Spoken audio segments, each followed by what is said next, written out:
نبی کریم صلی اللہ علیہ وسلم نے فرمایا،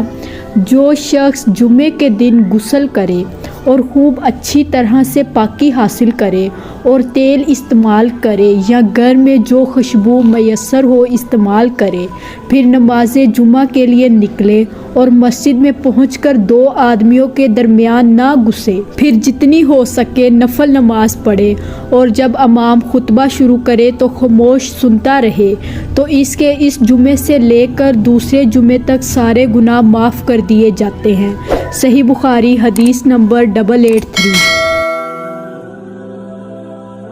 نبی کریم صلی اللہ علیہ وسلم نے فرمایا، جو شخص جمعے کے دن غسل کرے اور خوب اچھی طرح سے پاکی حاصل کرے اور تیل استعمال کرے یا گھر میں جو خوشبو میسر ہو استعمال کرے، پھر نماز جمعہ کے لیے